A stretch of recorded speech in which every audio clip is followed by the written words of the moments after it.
저희는 지금 주기도문에 대해서 배우고 있습니다.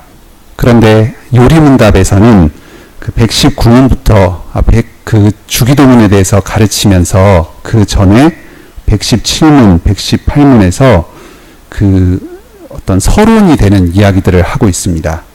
우리는 사실 이 내용을 지난 2주에 걸쳐서 마태복음과 그 누가복음의 주기도문 전후 문맥을 살핌으로써 다 배웠습니다. 그런데 오늘 요리문답을 통해서 우리가 배웠던 내용을 한번 요약을 하고 넘어가도록 하겠습니다. 성경에서 배울 때에는 그 내용이 좀 정리가 안 돼서 기억하기가 쉽지 않기 때문에 이 117문의 3가지로 정리된 내용을 통해서 좀 기억을 되살리도록 하겠습니다. 하나님께서 기뻐하시고 들으시는 기도가 있다 합니다. 듣지 않으시는 기도도 있다 하는 것을 암시하는 말입니다. 우리가 기도를 한다고 그게 다 기도가 아니라 하나님의 마음에 합당한 그런 기도가 있다는 이야기입니다. 우리가 이런 기도를 드리기 위해서 지금 주기도문을 배우려고 이야기합니다. 118문의 그 마지막 부분에 보면은 그리스도 우리 주께서 친히 가르쳐 주신 기도, 바로 주님의 기도에 그것들이 다 담겨 있다고 합니다. 그 주기도문의 뜻을 잘 알아서 그 주기도문의 정신에 따라서 우리가 기도를 드리면 그게 바로 하나님께서 기뻐하시고 들으시는 기도입니다. 우리가 지금 주기도문을 배우는 목적이 바로 여기에 있습니다. 하나님께서 들으시는 기도를 드리기 위해서입니다. 기뻐하시고 들으신다, 이렇게 2가지로 나누어져 있는데, 기뻐하시지 않지만 어쩔 수 없이 들으시는 기도, 이런 것은 좀 상상하기가 힘듭니다. 같은 말을 표현을 달리해서 2번 반복해서 이야기하는 겁니다. 기뻐하시면서 들으시는 기도, 이렇게 생각하시면 되겠습니다. 3가지로 나누어서 이야기하고 있습니다. 먼저 첫째는 하나님께서 우리에게 구하라고 명하신 것들, 바로 그것을 기도해야 한다고 가르쳐 줍니다.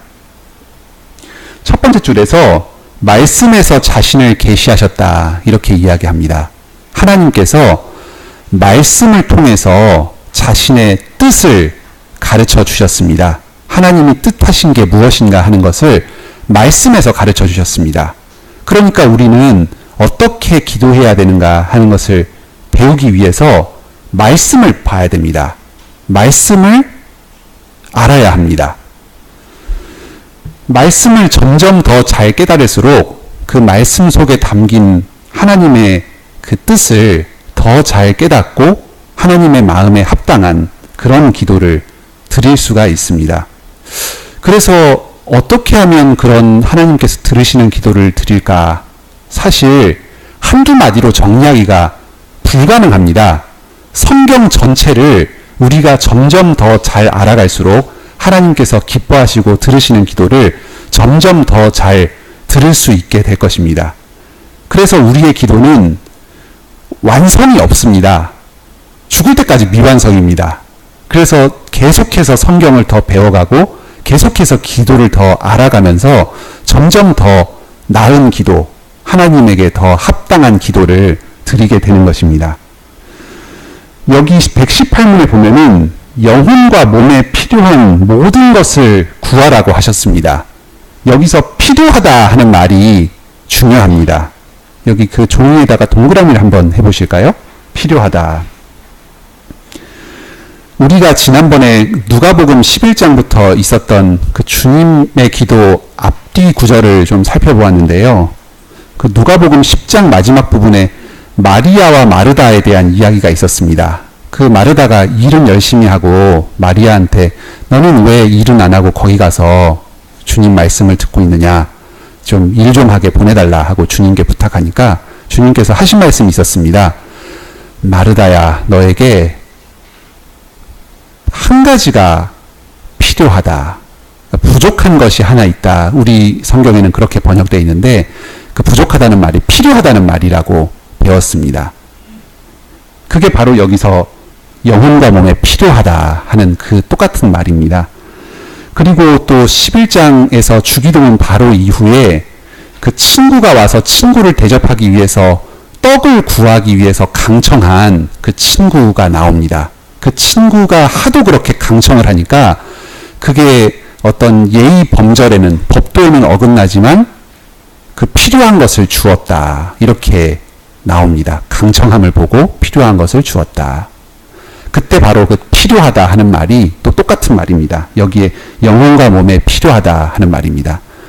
이것은 우리가 생각하고 우리가 필요하다고 생각하는 것과 하나님께서 정말 우리에게 필요하다고 보시는 것이 다르다는 것을 알려줍니다.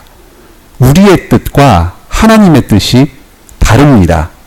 그러니까 우리는 우리의 영혼과 몸에 정말 필요한 것이 무엇인가?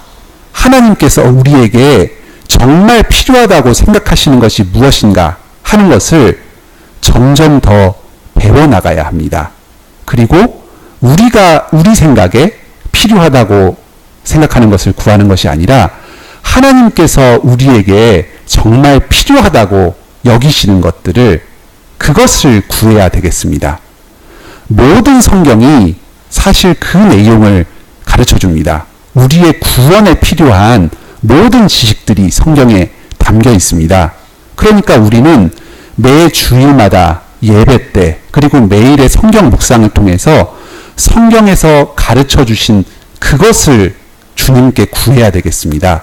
그 가르쳐 주신 하나님의 뜻을 더 잘 깨닫게 해주시고 또 우리에게 명하신 그 일들을 더 잘 순종할 수 있도록 기도해야 되겠습니다. 그것이 우리에게 아주 중요한 기도입니다. 예를 들어서요, 오늘 주일 예배 설교를 통해서 세 가지를 바울 사도가 우리에게 가르쳐 주었습니다. 하나님의 말씀에 순종하는 것, 그리고 다른 사람들하고 분쟁하거나 시기하지 않는 것, 또 다른 사람들을 섬기는 것, 이렇게 세 가지 말씀을 오늘 배웠습니다. 그런데 이게 다 우리의 자연적인 본성에 어긋나는 것들입니다. 그리고 이렇게 하지 않아야지만 잘 될 것 같습니다. 그게 우리의 필요에 더 적합할 것 같은 자연적인 생각이 듭니다. 하지만 하나님의 뜻은 그게 아니었습니다. 오늘 말씀을 통해서 잘 가르쳐 주셨던 것처럼 이 세 가지를 행하는 것이 우리의 몸과 영혼에 너무너무 필요하다. 그렇게 말씀을 주신 것입니다. 그러면 우리는 이것을 가지고 구해야 됩니다. 주님, 우리가 하나님의 말씀에 순종하고 또 다른 사람들에게 그 분쟁하는 말을 하지 않고 또 다른 사람들을 섬기는 일을 힘껏 행하는 것이 나의 몸과 영혼에 유익하니 내가 이것을 행할 수 있도록 힘주소서 하고 그런 기도를 해야 된다는 것입니다. 그래서 우리는 그 앞으로 주기도문을 하나씩 배우면서 하나님께서 성경을 통해서 우리에게 원하시는 것이 무엇인가, 우리의 몸과 영혼에 반드시 필요하다고 가르쳐 주신 것이 무엇인가 하는 것을 풍성히 배우겠습니다. 말하자면 우리는 주기도문을 통해서 성경 전체의 가르침을 요약한 것을 한 번 더 요약해서, 우리 요리문답이 성경 전체의 요약인데 이것 중에서 주기도문 그 몇 구절을 통해서 요약을 다시 한번 요약한 그 내용을 배우려고 하는 것입니다. 다른 것을 배우려는 것이 아닙니다. 성경의 말씀을, 가르침을 배우려는 것입니다. 성경에서 우리에게 구하라고 명하신 것을 기도한 게 아니라 혹시 하나님께서 원하지 않으신 것, 뜻하지 않으신 것을 기도한 사례가 있을까요? 한번 그것을 찾아보겠습니다. 요한 1서 5장 13절로 17절의 말씀입니다. 신약 393쪽입니다.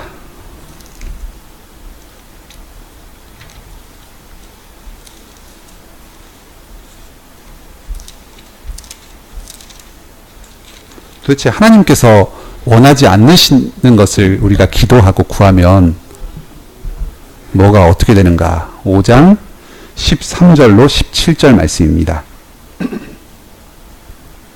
여기 함께 읽어보겠습니다. 시작. 내가 하나님의 아들의 이름을 믿는 너희에게 이것을 쓴 것은 너희로 하여금 너희에게 영생이 있음을 알게 하려 함이라.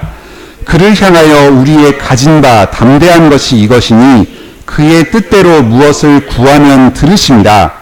우리가 무엇이든지 구하는 바를 들으시는 줄을 안즉 우리가 그에게 구한 그것을 얻은 줄을 또한 아느니라. 누구든지 형제가 사망에 이르지 아니한 죄 범하는 것을 보거든 구하라. 그러면 사망에 이르지 아니하는 범죄자들을 위하여 저에게 생명을 주시리라. 사망에 이르는 죄가 있으니 이에 대하여 나는 구하라 하지 않노라. 모든 불의가 죄로 돼 사망에 이르지 아니하는 죄도 있도다. 아멘.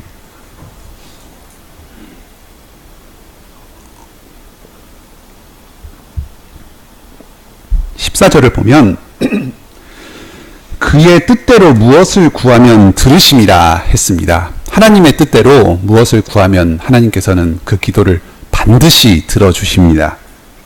그래서 15절을 보면 우리는 이 사실을 말씀으로 배워서 알고 있기 때문에, 그리고 믿고 있기 때문에 우리가 무엇을 구하면 하나님께서 그것을 들으셨고, 그리고 우리는 아직 받지는 않았는데 그 구할 때 그 구함과 동시에 그것을 얻었다는 것을 압니다. 그러니까 얻은 줄을, 이러면은 앞으로 얻을 줄을, 이런 게 아니고 지금 우리가 얻고 있는 줄, 현재입니다. 지금 우리가 얻은 것입니다. 그것을 또한 안다, 이렇게 얘기를 합니다. 하나님의 뜻대로 구하면은 하나님께서 그 구한 것을 반드시 들어주실 것을 알고 있기 때문에 우리는 구함과 동시에 내가 그것을 지금 소유하고 있구나, 이것을 알고 있습니다. 믿음으로 이미 받은 것입니다. 아까 이야기한 순종과 그리고 분쟁하지 않는 것과 섬기는 것, 우리로서는 도저히 할 수 없는 일이지만 우리가 하나님께 간절히 구할 때에 그것이 하나님의 마음에 합한 것이기 때문에 이미 우리는 그것이 이루어진 줄로 믿고 받는 것입니다. 여기 16절에 보면은 좀 다른 이야기가 하나 있습니다. 사망에 이르는 죄가 있는데 여기에 대해서는 구하라고 하지 않는다 합니다. 어떤 죄를 범했을 때, 형제가 죄를 범했을 때 그 형제가 그 죄에서 돌이키고 용서받기를 구하는 기도를 하라고 하십니다. 그러면은 그 형제가 죄로부터 돌이켜져서 구원을 얻게 될 것이라고 합니다. 하나님께서 우리의 기도를 들으시고 그 형제를 죄로부터 구원하실 것이다, 이렇게 말씀하십니다. 그런데 사망에 이르는 죄가 있다고 합니다. 용서받을 수 없는 죄가 있다고 합니다. 이것은 요한 1서 맥락에서 좀 이해를 해야 되겠습니다. 여기 2장을 잠깐 보실까요?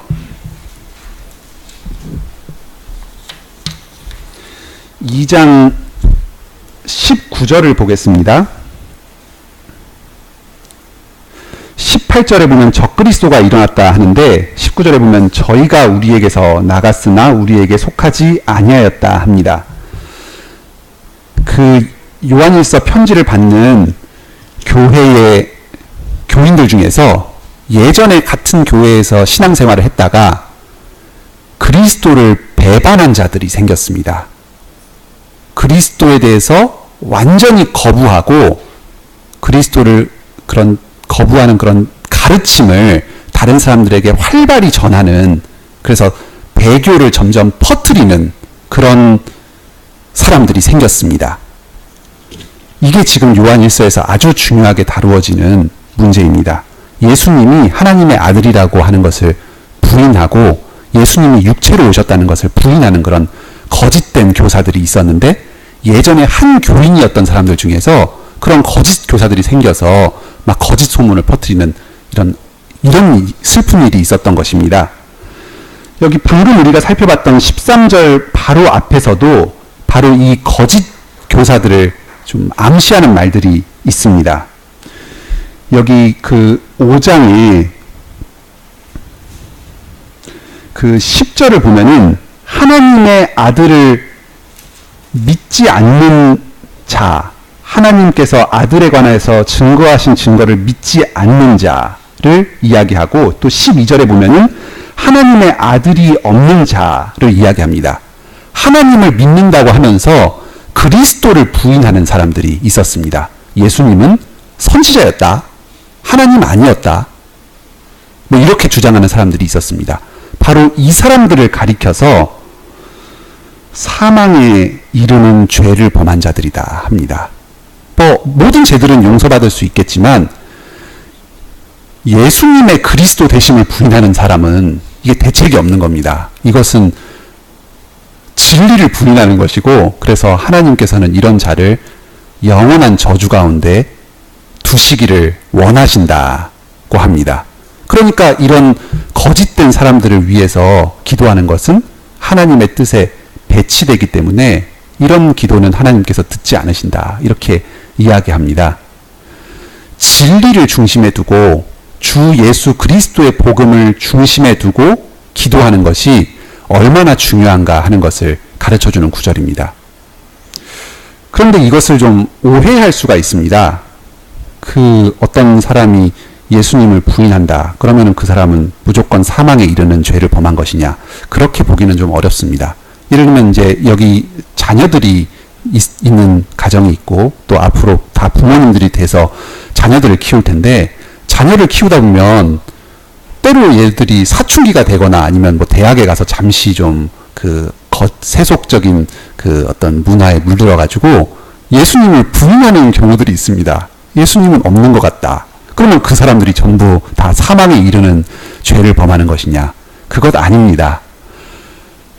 돌이킬 수 없을 정도로 말하자면은 이단 수뇌부가 돼가지고 막 이단 사상을 막 퍼뜨리고 다니는 그런 사람을 지금 이야기하는 것입니다.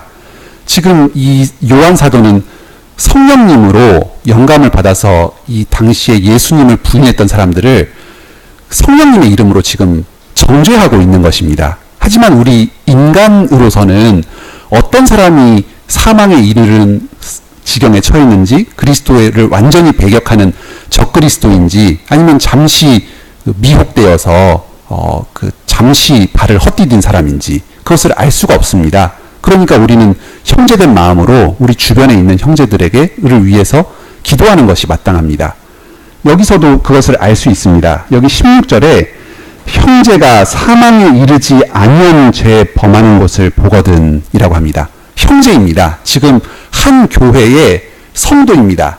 그 사람들이 죄 범하는 것을 보거든 하나님께서 그 사람의 죄를 돌이키시고 용서해 주시기를 구하라고 이야기합니다. 그러니까 우리는 이 말씀을 붙들고 우리 형제, 우리 자녀, 어떤 사람들이 죄를 범했다면 그 사람이 그 죄에서 돌이키시기를 간절히 구해야 되겠습니다.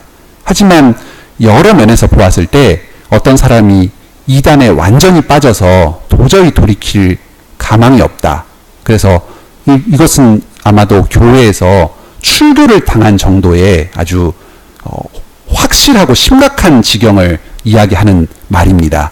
이제 그럴 때에는 그 사람과 성도의 교제를 끊어야 합니다. 그리고 그 끊는 일환으로서 그 사람을 위해서 더 이상 복을 빌어주는 그런 기도를 하지 말 것을 이야기하고 있는 것입니다. 다음으로 두 번째 그 말씀을 듣겠습니다.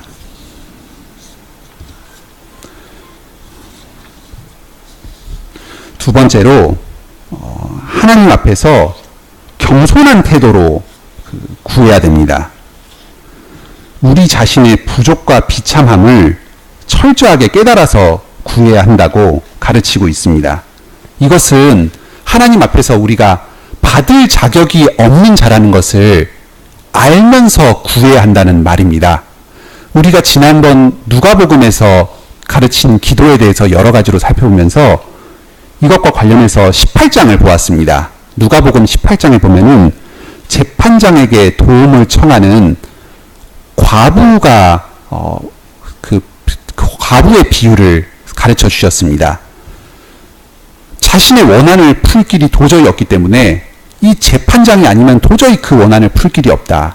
그래서 사실 재판장에게 뭐 자기가 무슨 뭐 빚을 채권을 그 빚을 가지고 있는 것도 아니고 뭐 꼭 재판장이 내 소원을 들어줘야 되는 건 아니지만 이 재판장의 도움이 없이는 원한을 풀 길이 없으니까 재판장에게 간절히 매달려서 사정한 그런 과부의 비유를 보았습니다. 그리고 바리새인과 세리의 기도에 대해서도 보았습니다. 주여 나를 불쌍히 여기소서 나는 죄인입니다 하는 그 세리가 기도하는 것을 보았습니다. 바로 그런 태도로 나는 아무것도 가진 것 없는 자인데 오직 주님께서 나에게 은혜를 베풀어 주셔야지만 내가 살겠다. 제발 염치불구하고 나에게 은혜를 좀 베풀어 주소서 하는 그런 태도로 주님께 구해야 한다고 합니다. 이 사례를 한번 구약에서 좀 살펴보려고 합니다. 이사야서 36장부터 39장까지 히스기야의 세 가지 기도가 나오는데 오늘은 한번 39장 1절로 8절을 한번 같이 읽어보겠습니다. 구약성경 1013쪽입니다. 이사야 39장 1절로 8절입니다.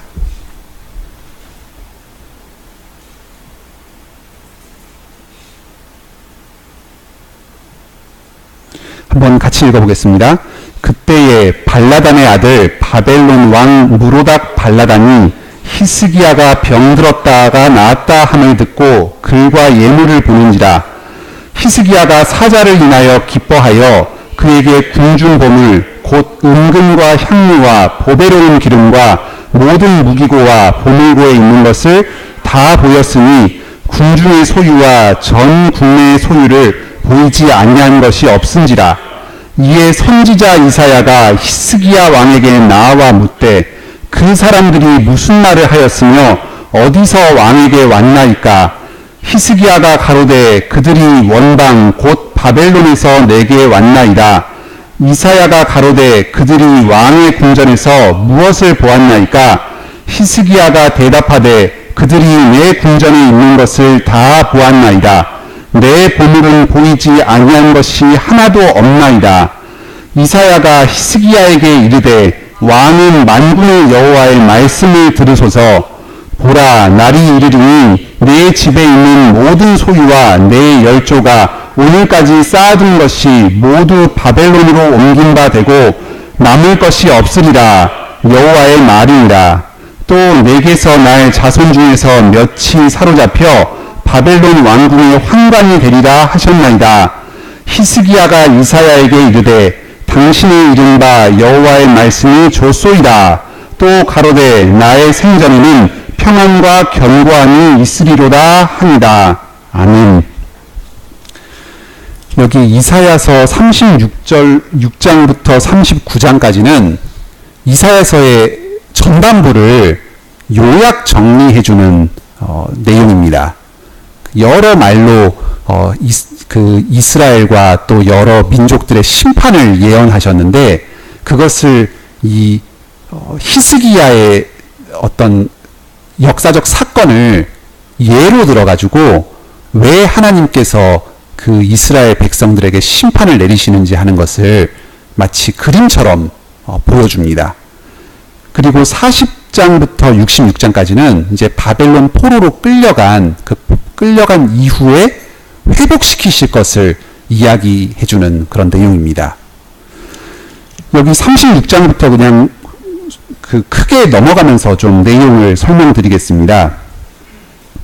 지금 히스기야 왕 때는 이스라엘이 솔로몬 왕 이후에 남국과 북국으로 나뉘어서 남북으로 나뉘어서 지금 분열이 되어 있는 시기였습니다. 그런데 이 히스기야 왕 때는 북쪽 그 왕국 사마리아 지역을 중심으로 한 그 북쪽 왕국이 아수르의 침입을 받아서 이미 멸망한 상태였습니다. 그래서 아수르 제국이 이스라엘을 상당 부분 집어삼키고 지금 이 예루살렘 쪽, 이제 남쪽에 있는 그 유다와 이스라엘 그 예루살렘 성을 중심으로 한 그 남쪽 왕국을 국경을 접해가지고 압박해 들어오고 있는 그런 아주 위태위태한 상황이었습니다. 아주 그 국가의 안위가 풍전등화, 그 바람 앞에 촛불과 같이 위태롭게 아주 꺼질 것 같았던 흩날리던 그런 시기였습니다.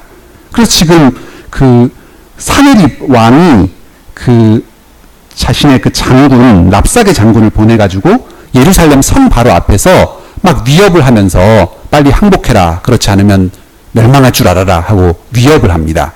이런 지금 국가적인 위기 상황 앞에서 히스기야가 하나님 앞에서 간절히 기도를 드렸습니다.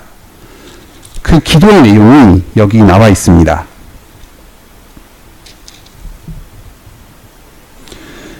37장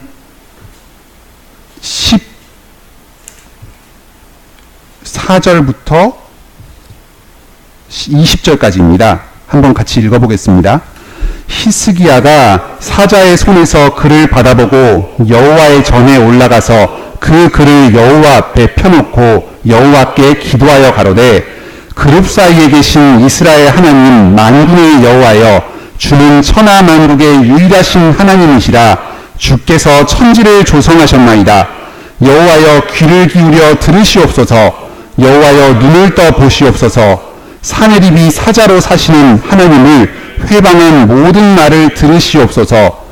여호와여, 아수르 왕들이 과연 열국과 그 땅을 황폐케 하였고 그들의 신들을 불에 던졌사오나 이들은 참 신이 아니라 사람의 손으로 만든 것뿐이요 나무와 돌이라. 그러므로 멸망을 당하였나이다. 우리 하나님 여호와여, 이제 우리를 그의 손에서 구원하사 천하 만국으로 중한 여호와이신 줄을 알게 하옵소서. 아멘 하는 말입니다. 여기 14절 15절을 보면은 히스기야가 그 사자에게서 협박의 말을 듣고 바로 행한 일이 있습니다. 여호와의 전에 올라가서 기도하는 일을 했습니다. 인간적인 방법을 강구하지 않았습니다. 하나님만을 의지한 것입니다. 위기의 상황이 처해 있을 때 오직 여호와의 이름을 불렀습니다. 이것이 지금 이 사람이 굉장히 낮은 마음으로 하나님의 도움만을 간절히 구하고 있다는 것을 보여줍니다. 또 이분이 기도하는 내용을 보면은 하나님은 참으로 높으신 분이시고 그룹 사이에 계신 아주 거룩하신 분이시라고 하면서 자기를 낮추고 있습니다. 그리고 그 아수르 군대를 물리쳐달라 하고 구하면서 그 구하는 이유가 하나님의 이름이 지금 더럽혀지고 있다. 저 국민들이 하나님의 거룩한 이름을 더럽히고 있다. 그러니까 하나님께서 자신에게 영광을 받으시옵소서, 이렇게 지금 기도를 하고 있습니다. 그래서 지금 20절에 또 보면은 우리를 그의 손에서 구원하실 분은 여호와 하나님밖에 없고 천하 만국의 주님이신 하나님밖에 없다. 지금 이렇게 구하고 있습니다. 아주 낮은 심정으로 구하고 있습니다. 하나님께서 이 기도를 들으시고 바로 이 아수르 군대를 물리쳐 주셨습니다.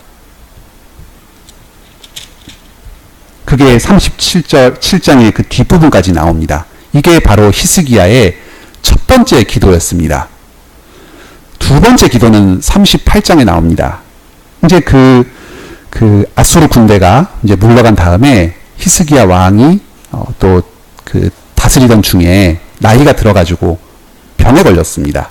그래서 죽게 생겼습니다. 그때에도 또 히스기야 왕이 기도를 하는데 그 기도의 내용을 또 한번 같이 읽어보겠습니다. 여기 2절, 3절 한번 읽어보겠습니다. 38장 2절, 3절입니다. 히스기야가 얼굴을 벽으로 향하고 여호와께 기도하여 가로되, 여호와여 구하오니 내가 주의 앞에서 진실과 정심으로 행하며 주의 목전에서 선하게 행한 것을 추억하옵소서 하고 심히 통곡하니 했습니다. 이 기도만 보면 이 사람이 겸손하게 기도한 건지 마음이 높아서 기도한 건지 잘 모릅니다.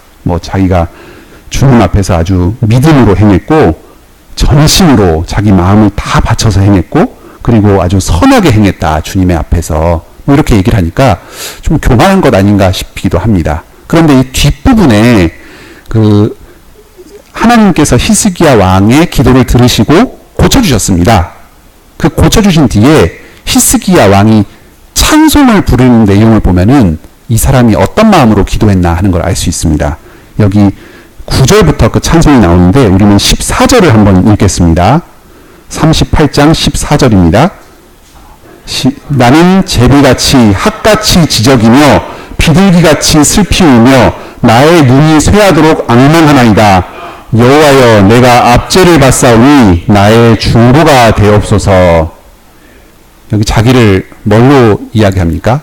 자기는 제비같이 핫같이 그렇게 지저귀었고 비둘기같이 슬피 울었다 합니다. 아주 그 지저귀는 새 같은 그런 심정으로 주님의 도움만을 간절히 구했다. 이렇게 이야기합니다.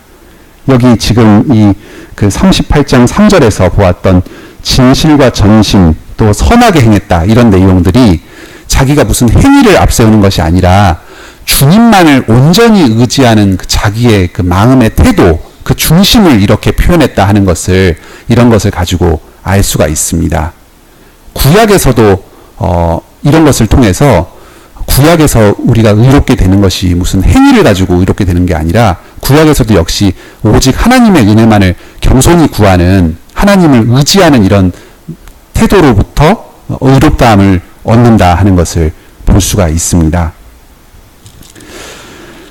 그래서 여기서도 이제 또 병을 고침을 받았습니다. 그런데 이제 세 번째가 나옵니다. 39장입니다.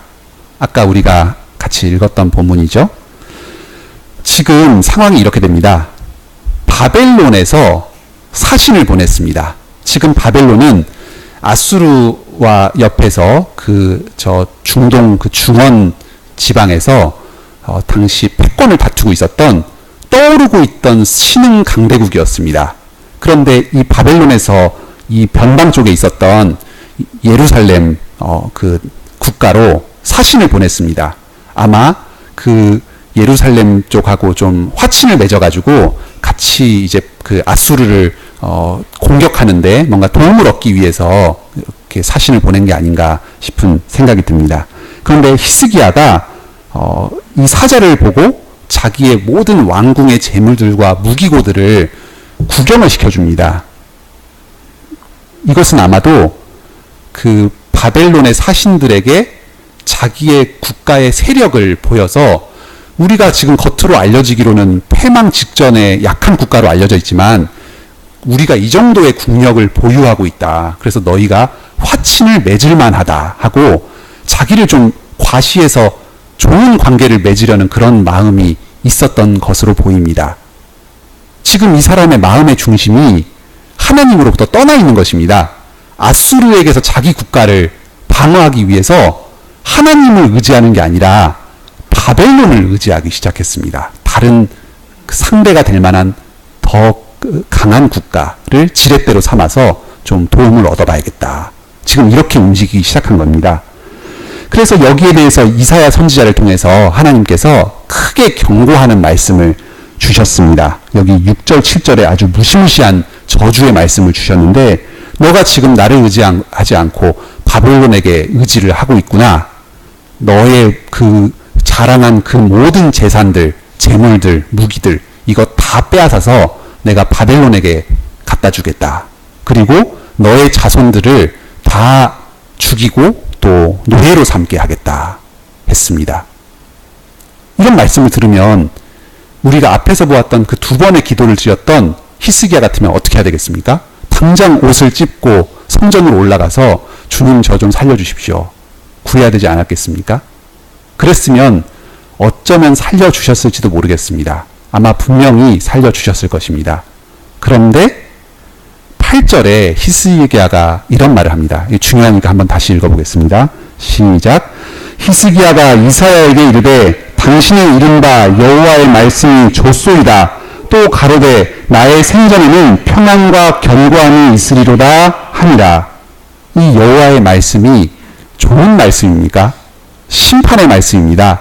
다 없애버리겠다 하는 말씀입니다. 그런데 이걸 가지고 좋다고 합니다. 도대체 무슨 생각인지 모르겠습니다. 아마 그 힌트가 바로 뒷말에 있는 것 같습니다.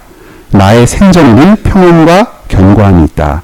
무슨 말입니까? 7절에 보면 너에게서 날 자손 중에서 몇이 사로잡혀서 황관이 되겠다 하니까 나는 괜찮네? 이렇게 된 것입니다. 내 때는 멸망당하지 않겠네? 이렇게 된 겁니다, 지금. 이게 제정신인 사람으로서는 도저히 나올 수 없는 생각인데, 어떤 세속적인 사고방식에 사로잡혀 있는 사람은, 자기 한 몸의 안위만을 걱정하는 사람은 이런 식으로 반응하게 되어 있습니다. 내 한 몸 잘 살면 되지 않느냐 하는 것입니다. 하나님 앞에서 자기를 높이는 사람의 특징이 바로 이런 것입니다. 그래서 결국 어떻게 됩니까? 39장 8절 뒤에는 이야기가 없습니다. 그냥 조용히 끝납니다. 그리고 40절로 가면은 이렇게 시작하죠. 너희는 위로하라, 내 백성을 위로하자. 바벨론 포로로 끌려간 겁니다, 지금. 그래서 그 포로된 백성들한테 이제 너희의 심판이 다 되었으니 이제 너희는 곧 그 원래 본토로 회복되겠다. 그러니까 조용히 그냥 하나님께서 이 심판의 말씀을 이루신 것입니다. 이 사람은 지금 기도하지 않았습니다. 교만하기 때문에 기도하지 않은 것입니다. 교만하게 기도하는 사람 또한 기도하지 않은 것이나 아마 마찬가지일 것입니다. 이 히스기야의 이 세 번째 태도와 똑같은 태도일 것입니다.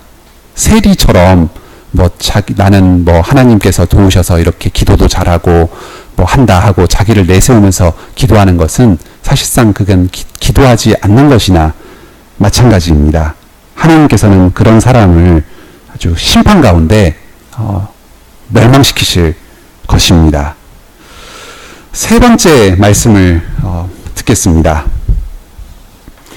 주 예수 그리스도 때문에 우리의 기도를 들어주신다 하는 말씀입니다.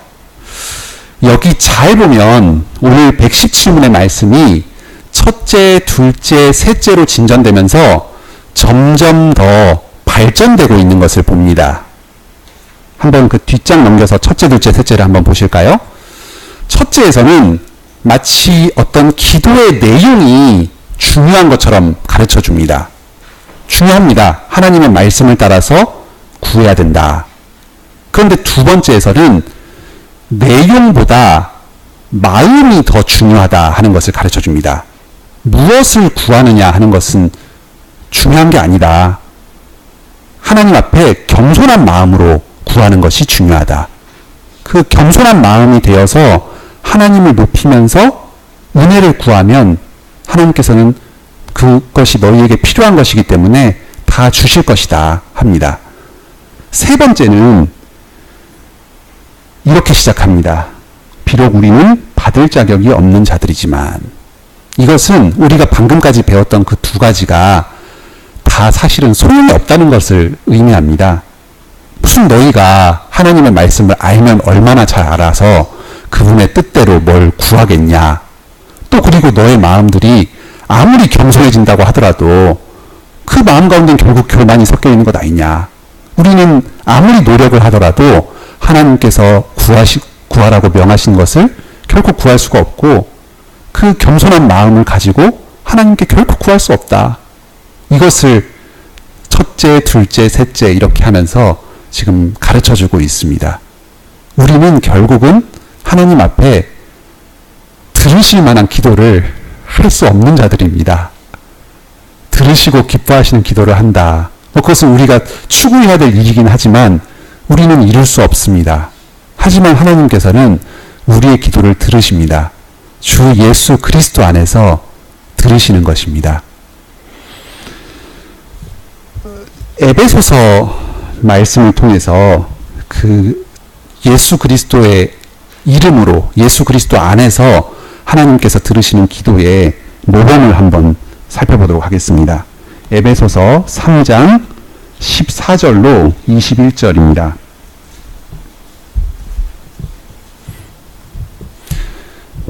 에베소서는 우리가 얼마 전에 성경 공부 시간에도 잘 배웠던 것처럼 바울 사도가 감옥에서 쓴 서시입니다.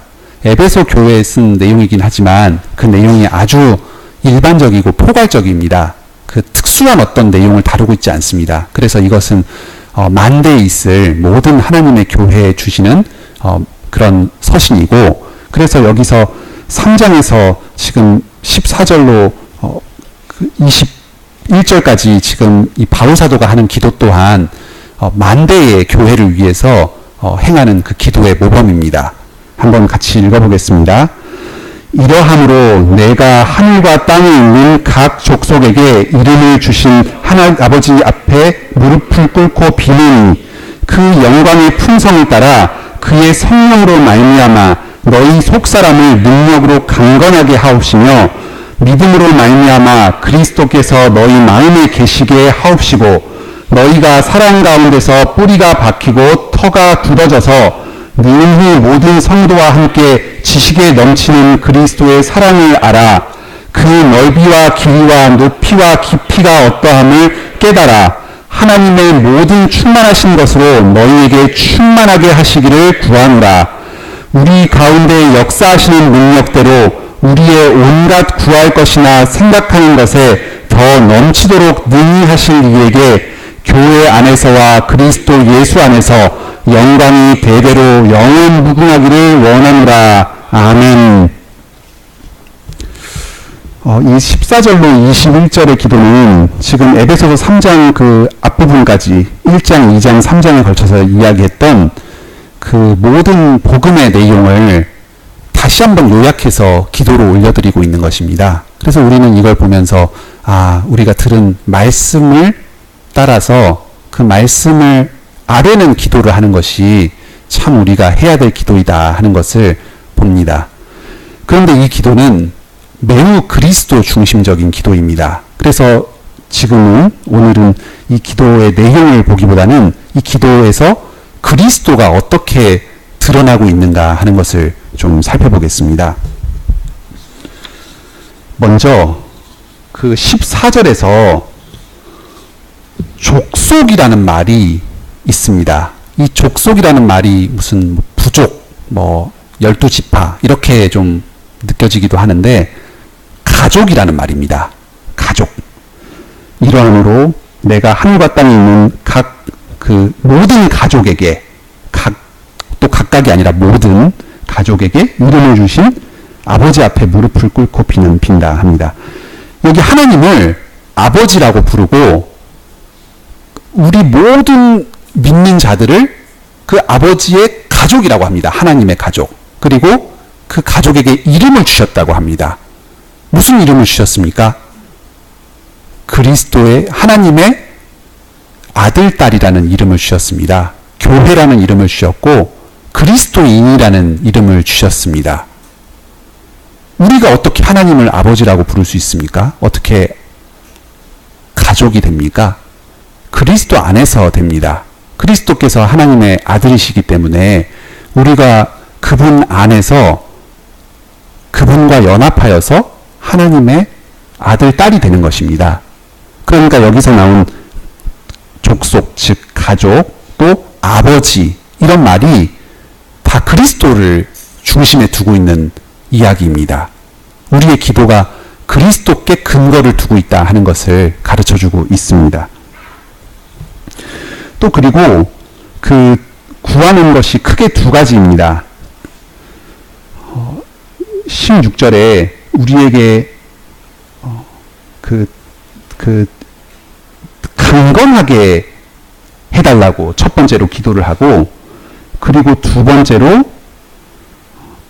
17절에 그리스도께서 마음에 계시도록 기도합니다.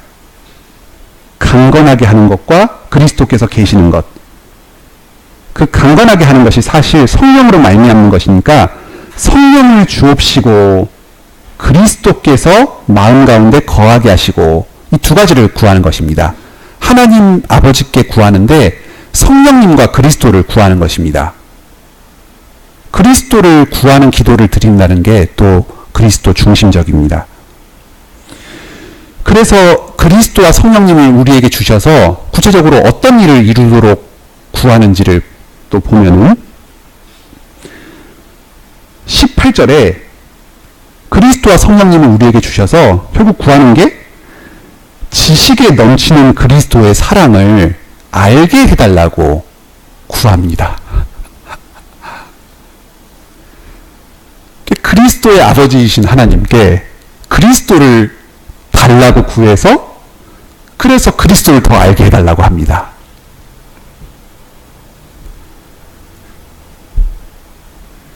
그래서 마지막에는 20절로 21절에 그래서 그 결과 19절에 그래서 우리가 하나님의 다스림을 충만하게 받아서 하나님께 완전히 그 다스려지는 하나님께 복종되는 그런 상태로 선을 행하면서 살도록 해달라고 구하는데 그를 통해서 하나님께서 영광을 받으실 것이라고 합니다. 20절, 21절에서. 그런데 그 영광이 21절에 보면은 교회 안에서와 그리스도 예수 안에서 결국 영광을 받으실 것이라고 합니다.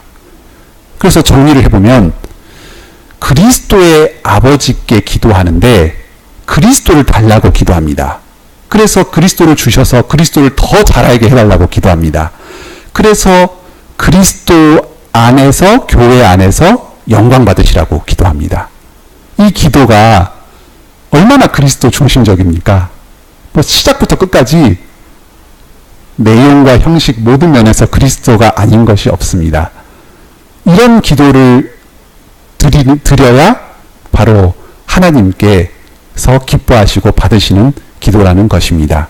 뭐 그리스도 말로 그리스도를 뭐 많이 한다고 받으시고 기뻐하시는 것이 아니라 우리가 그리스도 안에 속하여서 그리스도를 믿는 믿음으로 기도를 드리면 그것을 다 받으신다는 것입니다.